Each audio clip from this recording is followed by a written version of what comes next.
Hello ladies and gentlemen, thanks for coming back to these incredible tutorials.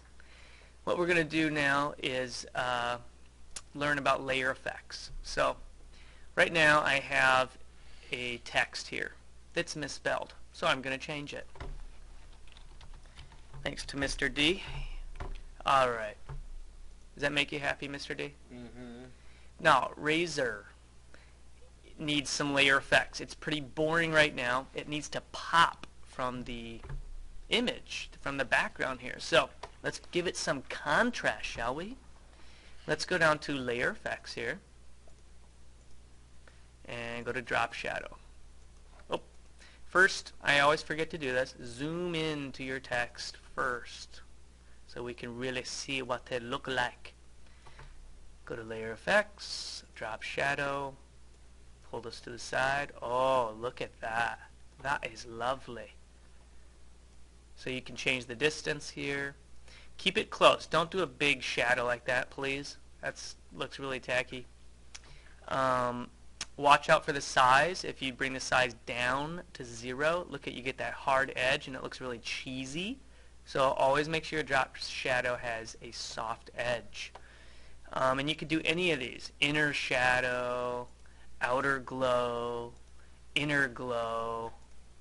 Bevel is going to give you some cool effects. So I'm going to uncheck inner, outer, inner, keep my drop shadow, go to my bevel and emboss, and look at, you have a drop down here that gives you a bunch of different options. Inner bevel, emboss, ooh, pillow emboss. That's pretty slick. I'm going to go with the pillow emboss. That's pretty cool looking. And again, you could change the size of the emboss by adjusting your sliders.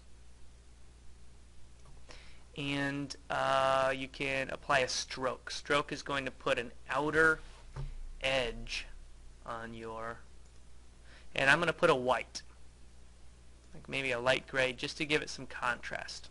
Okay, make it stand out from the background.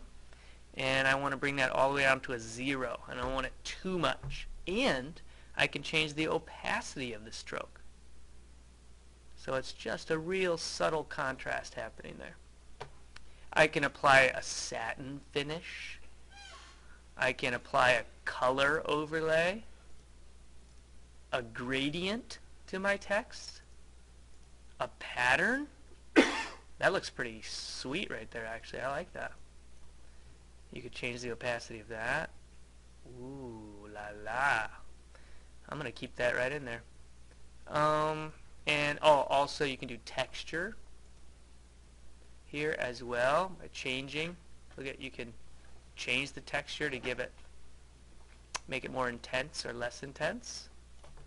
So I'll turn that off. Okay, when you're done, you hit OK. And let's zoom out and take a look at it. Ooh, that is pretty slick stuff there, Maynard. So those are layer effects. You can apply that to any layer. And you want to do creative experimentation with that. Just try a bunch of different things. Now look at underneath the layers, I have all these layer effects. It shows me what I applied. And if I want to come back and change something, I just have to double click on that and it brings it right back to where it was. Okay? So that's a really cool thing. Good luck.